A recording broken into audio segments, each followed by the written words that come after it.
Hello guys, আসসালামু আলাইকুম। আপনারা সবাই কেমন আছেন? আমি আবারও একটা নতুন ভিডিও নিয়ে আসলাম। আপনারা সবাই দেখতে থাকেন।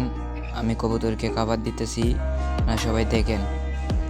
আমরা যেই বিষয়ে ভিডিও করব আমরা সেই বিষয় নিয়ে চলে যাই ভিডিওর দিকে। আপনারা শুনেন তাহলে। আপনারা অনেকেই কমেন্ট করছেন যে কবুতরের পালক কেন জ্বরে পড়ে যায়। সেটার কারণ হচ্ছে ক্যালসিয়ামের অভাবে কবুতরের পালক জ্বরে পড়ে যায়। আমরা এখন খাবারের দিকে চলে যাই, যেটি খাওয়ালে ক্যালসিয়াম হবে সেটি আমি বলতেছি, আপনারা শুনেন। সেটি হলো আপনারা ফিড খাওয়াবেন, বিশেষ করে সানা বুট। এটি খাওয়ালে অনেক কবুতরের ক্যালসিয়াম হবে। আপনারা যদি এটি খাওয়ান তাহলে ক্যালসিয়াম হবে। আর একটা কথা বলতে তো ভুলে গিয়েছি, আপনারা সবাই শুনেন।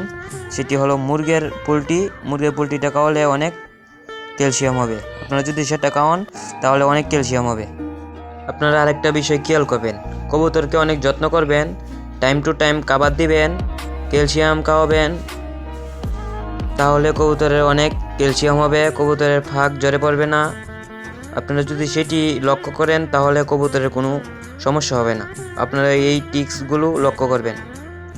আপনারা যদি এই ট্রিক্সগুলো লক্ষ্য করেন তাহলে অনেক উপকার হবে, আপনার কবুতরের অনেক ভালো হবে, আপনার কবুতরের ফাঁক জ্বরে পড়বে না। আপনারা যদি এই ট্রিক্সগুলো লক্ষ্য করেন তাহলে ফলাফল পাওয়া যাবে। আজকে এই পর্যন্তই। আসসালামু আলাইকুম গাইস। আপনারা সবাই লাইক, শেয়ার, সাবস্ক্রাইব করে দিবেন। আসসালামু আলাইকুম, আল্লাহ হাফেজ। পরে ভিডিওতে দেখা হবে।